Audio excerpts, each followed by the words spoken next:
Welcome, fellas. Masa chips, Okay. talk to me about it. Yeah. So first off, Alex, thanks for having us on. For the listeners, my name's Seth, I'm Steven.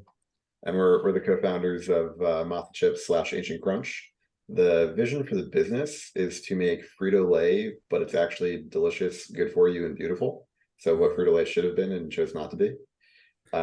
Today, our primary product is Masa Chips, which is the perfect tortilla chip. It's an organic corn chip fried in 100% grass-fed, grass-finished beef tallow, finished with sea salt. To find us, you can go online, masachips.com, or your local Erewhon if you're in LA. And yeah, that's kind of the shameless plug for the business. But I guess to keep it a little more interesting, why don't we start off with our founder story and how really Steven is kind of the mastermind behind Masa. Right, Big Uh, Steve. Let's hear it, mate. you want Yeah, to hear the cute story? All right, we're Of doing a cute course. story. love the Q story. So about 10 years ago, I started getting really into health after eating at a dining hall for my entire freshman year of college and feeling miserable with the processed food and was like, what the heck is going wrong? Why do I feel terrible?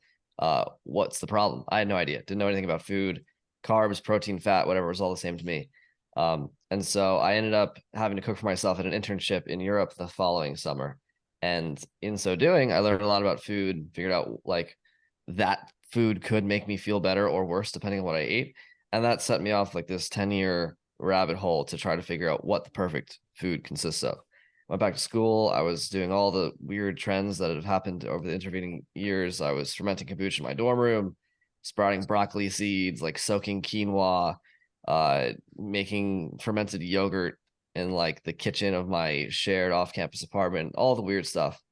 And ultimately came to the realization that the only thing you have to worry about is whether the food is real or not. What is real food? Like food that comes from the ground, land, sun, rain, soil, actual food, not a chemistry supply company or, a defense company. Fun fact, most of the chemical, like ag tech, the chemical industry is now cropping in the defense industry. DuPont, the primary chemical company in the US, started as a gunpowder company in the 1800s. Wow. Anyway, chemicals come out of the defense industry. That's a rabbit hole for another day. But point is, real food has none of that, like nothing to do with any of that. Basically, you can make it in front of a campfire 200 years ago with no electricity and no modern supply chains. If you eat real food, which is more or less what we evolved to eat, then you'll feel good. And it will taste good too, because taste buds evolved in correspondence with health. So that's when I realized seed oils being a particular case of fake food, which were popular around 2021 and whatnot when I started talking about all this stuff on social media. That was one of the big boosts to Moss in the beginning. Was I was on an account called Really Tan Man, talking about how seed oils are bad, fake food is bad, eat real food, yada yada yada. The problem with that though is that people know these things kind of implicitly, inherently. Like they feel it, they have an intuition for it. But what they don't have is the ability to actually go and provide that for themselves. It's not convenient. It takes a long time. You have to learn how to cook and do all this crazy stuff. And most people don't have the time. I did because I was working as a software engineer at Facebook, for 5 hours a week, making over six figures. And that was, I had the ability to do that, but most people don't, Seth being, one of them. And so what ended up happening was at a New Year's trip 2 years ago, I encountered him eating Tostitos of all Yeah, things. so Steven and I are very different people. He's all about like eating exactly the right foods, very mindful of like his body's wellness. I was a finance guy who was working 90 hours a week. I'd wake up at 6 a.m., go to bed at 3 a.m., just like, very much like both candles, both sides of the candle. Um, Steven and I are in Miami January 22 for New Year's. And January 1st, I'm hungover because January 1st. And Steven comes downstairs. We're in an Airbnb together, and he sees me eating Tostitos. And yeah, I know like fried foods are bad for you or something. Not that I really had a view on it. And I think he puts on a face, and I think he's gonna make fun of me for eating fried foods. And comes over and says, "That's engine lubricant. Why are you putting it in your body?" And I'm just like, "What the fuck are you talking about?" Like, I wasn't like disagreeing as much as just not understanding. And so he goes into this whole lecture about seed oils being basically invented like 150 years ago by chemists, right? It's like not food. Your great great grandparents would not know what canola oil is. It didn't Yeah. exist in 1800. And he goes and he's talking. He's a smart guy. I went to Yale, right? Like very articulate.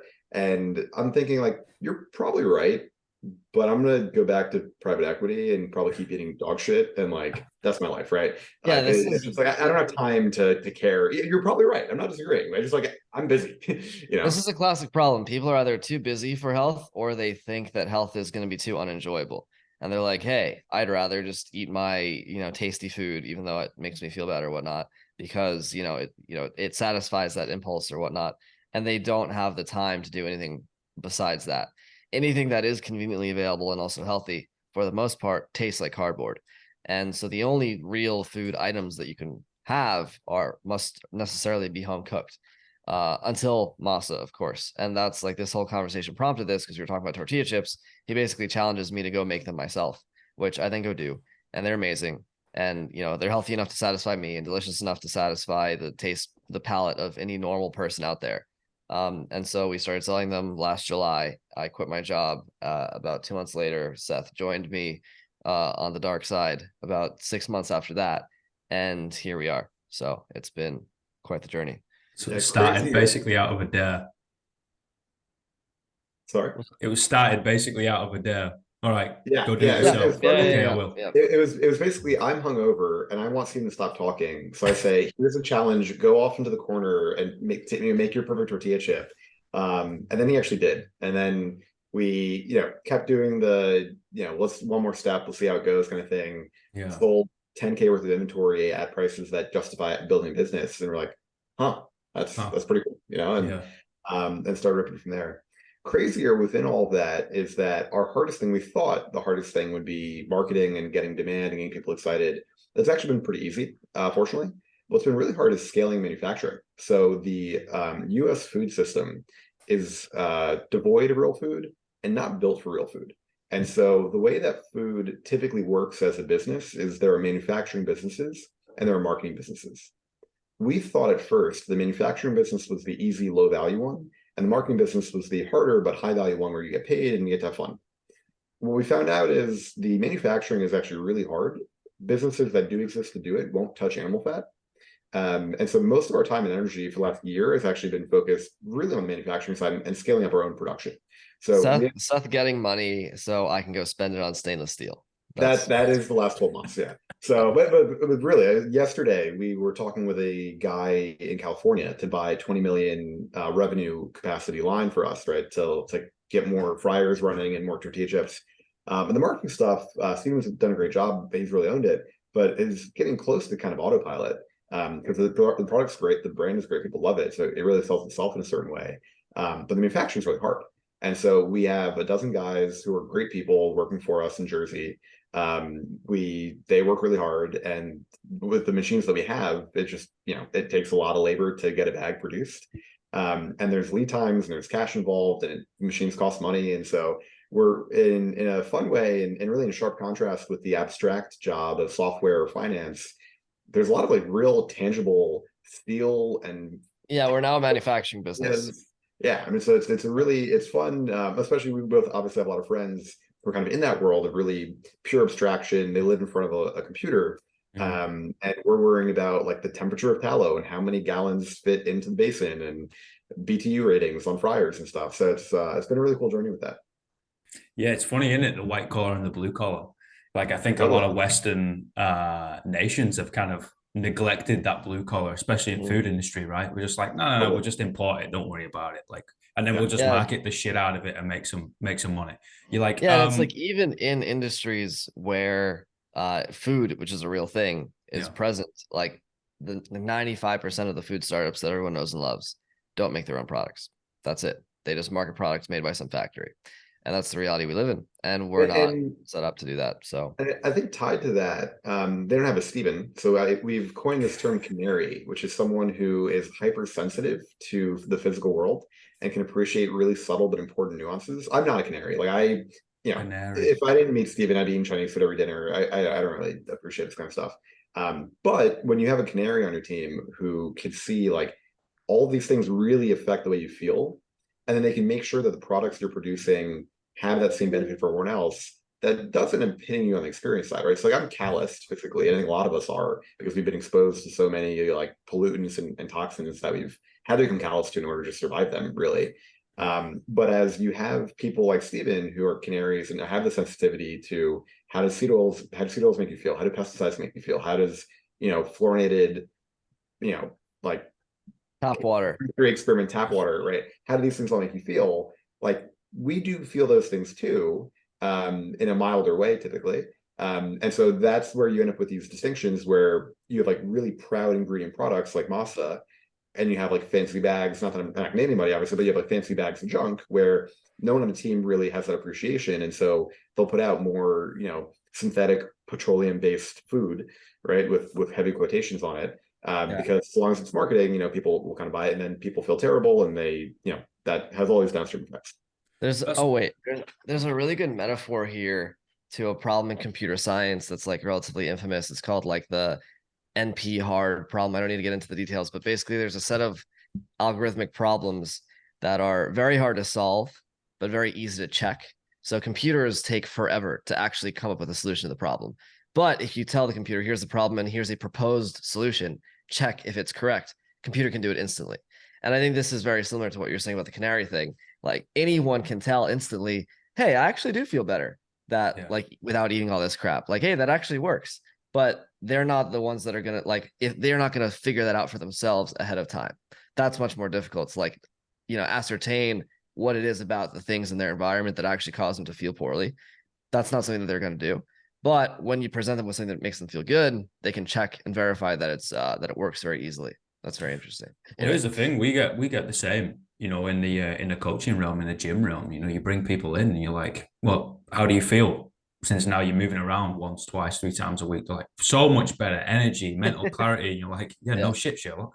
And it's like, now let's work on what you're actually putting into the system, and it's funny. I think a lot of us have become calloused. I think that's a great term of putting it. We just kind of make do amend, right? Shove your head in the sand and just bury it as deep as you can. I was like, that works for a while. And then we get to 40, 35, 50, 70, whatever. We're going to hit a stage where all the wheels are going to fall off, and we're like, oh no, this is not good. Right? I remember like adverts on the TV, right? And it'd be like children in need or whatever, or Red Nose Day or something in UK, and they were like 1 in 10 people are going to get cancer, right? And you're like, fuck, that's an awful stat. These days, it's 1 in 2. You're like, wait, hold on a minute. Wow, 50%. You're like, how the fuck did it go from 1 in 10 to 1 in 2? DuPont. Hey, Alex, people are living longer, so they're getting more cancer because they're older. Yeah. And doctors check cancer more frequently, so there's higher diagnosis rates. People always say that. It's very annoying. First of all, life expectancy is like decreasing in the West as of right now. West, And so the whole like we're living longer thing is BS. But the most important counter argument to all of this, like, because there are genuinely people out there who think we're not actually getting sicker, that we're just living longer, and because life is better, we actually see more problems. That's like a genuine thought that they have. Explain child cancer. Clearly children are not living to be so old as to get cancer if cancer were an effective age. Why are the rates of all the rates of children, cancer in children, why are they going up? Explain that. They can't. It's multifaceted, minute. Like people are sat down all the time. People are sleeping less. Sorry, lads, I'm going to chuck you under the bus. 90 minutes, right? People are eating shit. People are moving less. It's like, guys, what are we doing? We probably need to move around. We probably need to eat stuff that comes out of the ground. The life expectancy one is a great example. You look back and it's like, 2,000 years ago, Rome, right? Yeah. Actually, on this note, we were having a conversation yesterday, maybe, about the difference. So every society has leadership, right? It's the people who are dictating how are resources allocated, how does culture get structured, what is kind of proposed as like naturally good versus naturally bad. In a society that we can call more feudal, I guess, more like pre-capitalism, with a character like a king, that person feels that they are a steward of society, right? So they're obligated to do what is good for the people around them, the people under them. A benevolent king, right? They're bad kings, and obviously, we're not getting into that conversation too much, but the ideal king or queen, I guess, would recognize I'm a steward over the society, and my obligation, my telos, is to produce the good. Like I have to care for my people. That's very 100%. different. And so that is an active goal. Today, we're run by MBAs, right? Like every system you interact with is a business. That business is oriented towards profit. I say that as I'm a Wharton grad running a business, right? So it's not like I think capitalism is terrible. But there's a real cost of that social structure where institutions are not run by stewards of society. They are run by owners seeking profit. And when those owners say that my goal is profit, and you interacting with me and you consuming my thing makes me money, everything in your world is pulling on you constantly to interact with them more, give them more, and to consume more of it. And so we have constant overconsumption. We have constant overextension into everything. We don't sleep enough. We consume too much. We have too many things going into our body, right? And so, not that there's some like nefarious evil character who says, "Let me go put too much of some toxin into you," but if they can lower their cost and they can increase their unit sales by getting more of some junk into you, they're going to do that, right? That's like the cultural norm we've set as like, and there's no disincentive for them to do it because they don't feel any sort of responsibility to actually care for their customers, because that's not part of that's not the cultural contract, right? It's not part of the deal. And furthermore, their customers who are probably too desensitized or uneducated or uncaring enough to notice these things, they pay them money. So, Frito-Lay makes money because people voluntarily give it to them. It's not like, so it's not taxes, right? It's not the federal government. You're not forced to pay Frito-Lay your money, but you do. And that's why Frito-Lay has the money with which, to then go cut costs and then sell crappy ingredients. But if people were not going to fund that in the first place, then they wouldn't sell it, right? That's not how capitalism works. I think there's an added nuance in there, which is you can't be expected to control every micro decision throughout your day, right? We're on autopilot almost all the time because that's how we're built as creatures. And so if you live in a society, you live in a cultural context where you're pinged for decisions every 15 seconds, and most of those decisions are optimized to make you do yes or no in favor of the merchant. And they're not necessarily good for you, by default, you're going to be unhealthy, right? It's just not a reasonable expectation to say you should make the right decision 4 times a minute, every minute of being awake, right? That's an unreasonable standard for any human being. I don't care who you are. And so if you make health the default, people will be healthy. If you make a lack of health the default, people will be unhealthy, right? And so when you have a leadership class, whether it's through the commercial side, the political side, whatever it might be, that says, my first goal is to make the default choice health and wellness, right? Then people will be healthy and well and feel good. When their first goal is, I'm indifferent to their outcome, I just need to make profit for myself. I'm happy to help. I'm happy to hurt them. I don't care, right? Which is what a Milton Friedman capitalist society looks like. You end up with a lot of people getting hurt all the time, right? And like that, I think, is the core issue driving a lot of the stuff. Yeah, to go back to fitness, if you think about people, I don't know, 70 years ago when no one was fat in the West or anywhere really, did they work out 5 times a week? Did they do CrossFit? Do they compete in half marathons? Hell no. Do they eat diets? No. Like they just went to the food store and ate the food that was available in the food store. They probably walked to work, right? Every day, whatever it was. But they just lived their life. And it just so happens that their life was structured in a way that makes it easy for them to be healthy. And today, life is structured in a way that makes it difficult for people to be healthy. So they're not. And so it's not as if people who were skinny in the 1950s had this incredible amount of willpower and self-discipline. So as to prevent themselves from eating like food that was bad for them or work out really hard. They didn't have any of that. They are the same people that we have today, just living in an environment that benefited them. And it's the job of the people who construct that environment, whether it's the king or queen of old or the people who run businesses or the politicians or whoever, it's the job of people who construct the environment to construct one that actually benefits the people walking around inside of it. Yeah, and I think on the cultural side, there's a really powerful story. I forget who it was. I want to say it was maybe Eisenhower, but there was a president towards the middle of the 20th century who had no money, finishes his time in office, is offered all these corporate jobs, and he says, if I take these roles, that diminishes the office, right? I've given up my ability to only care about myself when I chose to run for president, let alone was accepted and was selected by the populace. And so he ended up dying in poverty, basically, or not well off. And that, I think, is a huge thing of what the culture looked like 50, 70 years ago. Today, half the news is about all the senators and Congress people who are stealing from the public with insider trading with impunity. They have laws made by themselves saying, I'm allowed to steal from you. And because they make the laws, they can. And obviously, for the avoidance of doubt, I think it's disgusting. That's awful. Yeah. But more importantly, what it says is that we live in a time and place where that's how the leadership class views themselves, right? It's how can I get mine? How can I extract what I can? I have no obligations. I only have rights, right? And so I think that cultural distinction is very visible and goes through the entire system where you go, I mean, Steven and I went to good schools. You go to our peer group, and this isn't to call anybody out, but the norm is, how do I go make money? Or how do I go do like virtue signally things that make me look on Instagram, independent of efficacy, right? Like we don't have today a leadership class that says, I am tremendously obligated based on the gifts I've received, and I need to go use them well. And I think the real fundamental thing to fix is to create a culture where people are told you have tremendous gifts and you are obligated to use those things, and they're not yours to keep for yourself, right? And they're not yours to use to pillage the people around you. I love that whole thought process of stewardship within capitalism and taking ownership of like, oh, okay, I might be smarter, stronger, fucking whatever, a bigger dreamer. John Lennon. They say I'm a dreamer, but I'm not the only one.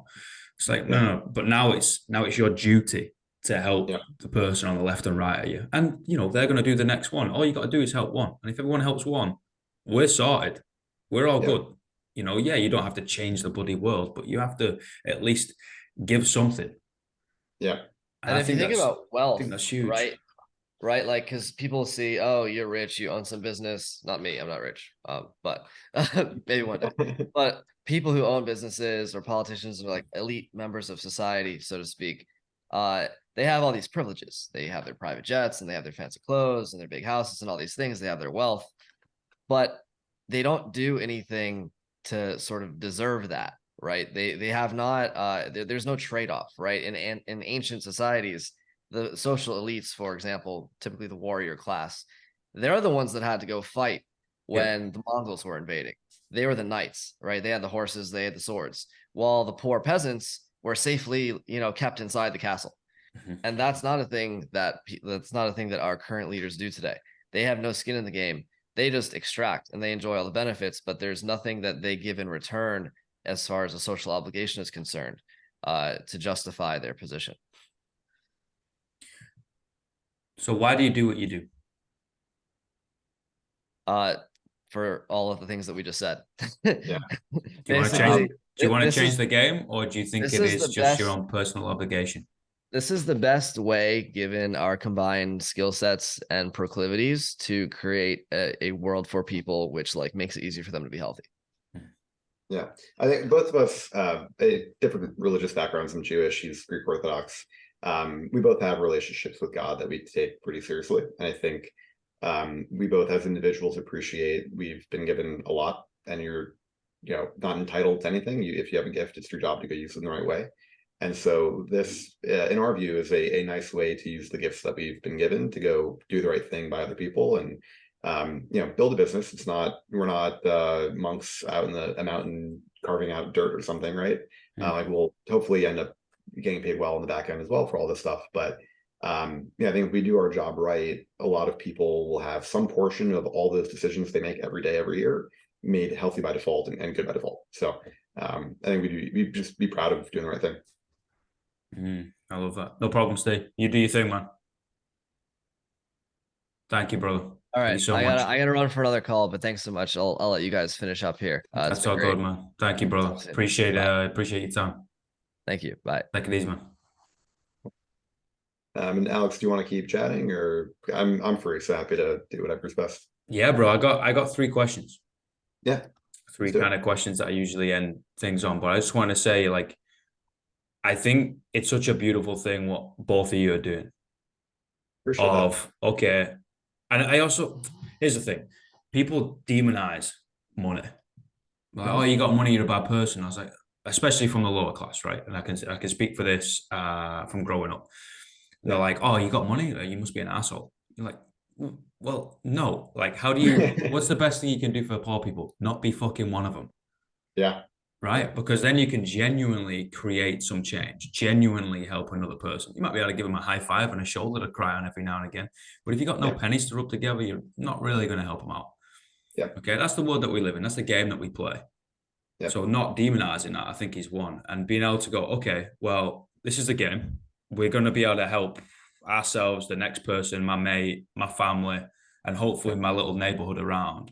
But whilst being able to give some aid domestically, internationally, keep going, keep going. Here's a seed. Let's plant it. Now you have the knowledge, the education, and also the access, right, to make a better decision. Because, Mackey's, McDonald's, you got 50 cent or a buck or whatever for a cheeseburger, or it's going to charge you $15 for a salad, you're going to go for a fucking dollar, right? 100%. And now you've made it accessible. So I think that needs to be said, mate, rather than, oh yeah, you have to give all your profits away. I don't think that's true. I think that's a dumb idea. Yeah. I agree with you. I think the best thing you can do for someone is to actually do business with them, Yes. which benefits both people, right? Yes. I think a lot of people, unfortunately, have only seen parasitic capitalism. And so if you see people selling liquor, you see people doing high interest loans, things that are not creating value for anybody. It's really preying on people who are vulnerable. That's a business, but it's not creating value, right? If you look at your car mechanic, you go to get your car fixed, and that person can fix your car for you at a price that's fair. They get paid, they can make some money. You get a car that's working again. Everyone's happy, right? And so I think in a healthy cultural context, there are actually tons of examples of businesses doing well by doing good. And I think that's a huge and powerful thing that we should all be striving for, right? How do I make my day job a thing that makes other people's lives better? And I think if you resort to my job will be evil and extractive in some way, but I'll plan to donate some money later. I think that's just that's not a winning solution. Yeah. Yeah. Good luck. Yeah. Yeah. If there is a place, if this is a start point and we either go up or down, whatever you believe, good luck, mate. You're probably not going up. Yeah. Mate, I got 3 questions. Yep. What's the greatest piece of life advice you've ever received?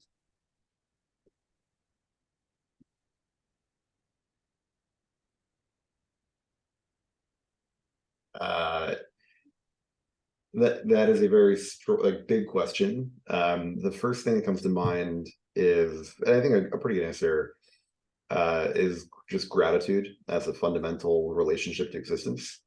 I think there's a funny, so I was in business undergrad, and Marketing 101 had, I think, one of the most powerful insights that I think we can keep with us, all of us in every context. Satisfaction is the difference between expectations and reality.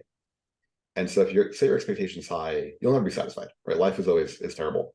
If you set your expectations at 0, I'm entitled to nothing. I will get whatever God gives me. I deserve 0. You will be constantly incredibly grateful for you can breathe, you can eat, you have a bed, right? So simple, basic things become tremendous. And there are lots of people who say, I deserve this, I deserve that, I should have gotten this, I need to have that. And even if they get everything, they're just saying, okay, that's sufficient, right? And so I think the best advice I've gotten that I try to live by every day is to be as fundamentally, truthfully grateful as possible at all times. Nothing is deserved, right? Everything is given to you, and whether it's God, the universe, however you relate to whatever the thing is that we're experiencing, right? I think if you can stay fundamentally grateful for everything you get to experience, you'll be a very happy person. Entitled to nothing. I love that. Yeah. One of my biggest pet peeves, mate, entitlement. Holy shit. Makes my blood boil. It's not fun. Yeah. They are difficult to deal with. But anyway. Sure. What's the worst piece of life advice you've ever received? Risk management. I don't know I'll try to figure out how to frame this. You live once. There's a Joe Rogan quote that was in like an Instagram reel audio that really stuck with me, which was basically, you're the hero of your own story. What would the hero do? Go do it, right? And I think a lot of people, especially in the world I've come from, of fancy schools and fancy jobs, and you work 80 hours a week and your paycheck, and that whole thing is a really tight confidence interval for outcome. Like, things will be fine financially and you'll have your prestige or whatever. But you miss out on being able to do something really cool with your life, right? And so I think while there are risks that are stupid, I think taking no risks is probably the dumbest thing you can do at all, right? Like you have to take bets on things that make your life worth living and interesting. For me specifically, I mean, I quit a VP job at a $5 billion fund at 26. So I had like the definition of a really cushy, great setup. And now I get to build a snack business, right? Like I think it's super cool and super fun. And I met unbelievable, and I knew great people, but I met unbelievable people in my new role. And I think I'm getting to build one of the next great American companies, which is a really cool experience. And I think a lot of the advice I would have gotten from anybody in my life would have been, you made it, like you have the thing. You can't risk that. You can't give that up for a different, like you have it, just like one in the hand, two in the bush. You can't get rid of that, right? And I think there's a real dullness in life when you take that philosophy. And we're all going to die one day. I think in addition to being grateful and doing good things by other people, getting to just experience cool stuff is so important. And I don't think cool stuff is taking a plane to some foreign country where you get to ogle their history and pretend that you've integrated in some capacity after looking at a bunch of ruins. I think cool stuff are the experiences you have and the relationships you make and the things you do. And I think I'm kind of rambling at this point, but I think the travel bug people get is actually responsive to a lack of like true novelty in their lives, or they have very just like underwhelming experiences. And so they try to fill that with, I paid United to fly me to an exotic place. I paid the Four Seasons to give me a bed there. And for 4 hours a day, I had a local who spoke, good enough English, drive me through his Jeep, through the ruins to say, wow, you've experienced wherever. I just think it's a good way to live, honestly. It's like living for the weekend, right? Yeah. Or living for that holiday that twice a year, once every couple of years. Is like, no, it's the tiny little things day to day that make you feel fulfilled, man. The little smile on a stranger's face. You're like, you know what? That was cool. Yeah, absolutely. How was your day to barista? Yeah. Mate, I love that. What are the 3 words you would tell your younger self?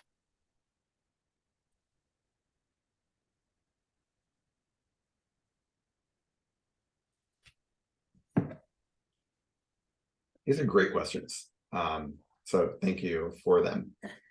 That's a hard one. My like cheeky answers by Bitcoin, I guess. Nice. Well,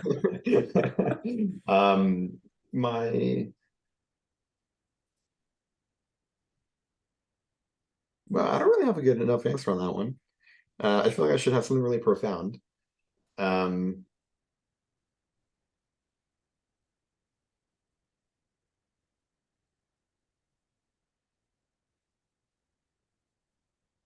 Yeah, I don't know if this is because I want to feel cute or something, but my gut is saying, it's not quite 3 words, it's close enough, is to say I love you more.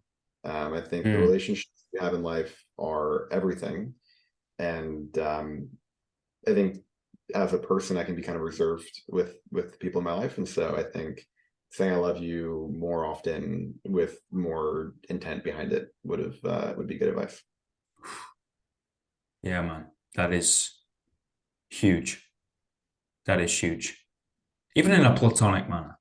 Yeah, no, friends, to your mates, you know what I mean? Like you just see the yeah. smile on their face afterwards. You're like, you know what, man? Yeah, we should be saying this more often. Yeah. Hey, thank you so much, man. And offer my gratitude to Steve as well. This has been fucking awesome. I think it's great for people to be able to understand the message, and then the lads behind it. Because it's not just, how do we make a shitload of money and make a product and look at it and be like, yeah, that's us. It's like, no.